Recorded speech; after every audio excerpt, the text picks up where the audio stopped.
है सुभान सल्लल्लाहु अलैहि या या रसूल अल्लाह वसल्लम अलैका या हबीब अल्लाह। त सारी गाल नसीब जियां सुभान अल्लाह। हो जंहिंखे घबराए मदनी ओहा मर्ज़ी हबीब जिया तभी का इशे न घुरजे अखिड़न जे महबूब जोरो सोजे तो सब पढ़ाए सल्लल्लाहु अलैहि या रसूल अल्लाह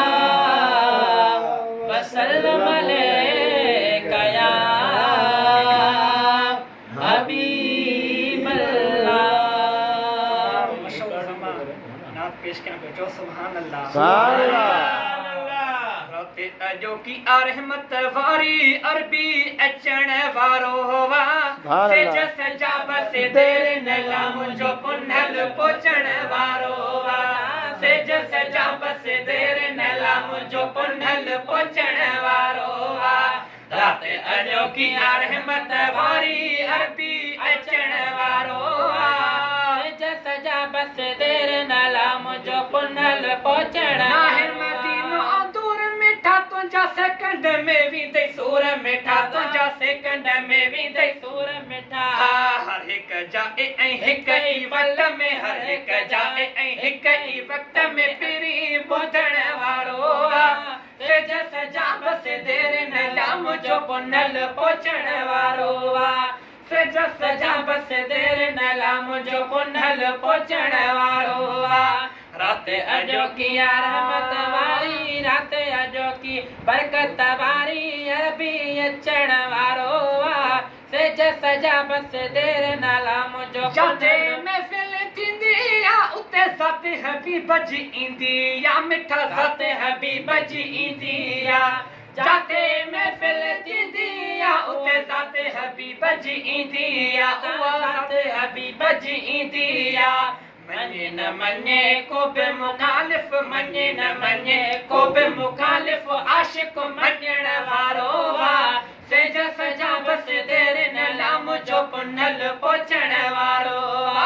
सेज सजा बस देर न लाम जो पुनल पोचण वारो रात अजो की रहमत वारी रात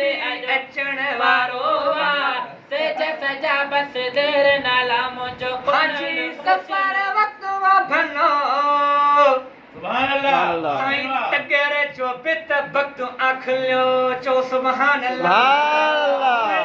हाजी सफर वक्त वा भलो तगर जो बित वक्त आखलियो तगर जो बित वक्त आखलियो सुनो मोहम्मद मदीने में सुनो मोहम्मद मदीने में हो मिठाई असां जा मौलूद ॿुधण वारो सेज सजा बस देर न लाम जो पुनल पोचण वारो सेज सजा बस देर न लाम जो पुनल पोचण वारो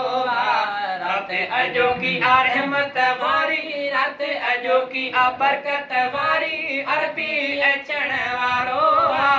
सेज सजा बस देर न लाम हम जो पुनल पोचण वारो सुभान अल्लाह। आखिरी काफी में पढ़ा सुभान जी आवाज में दोबारा हाँ हाँ नहीं आप बेशक सुभान अल्लाह।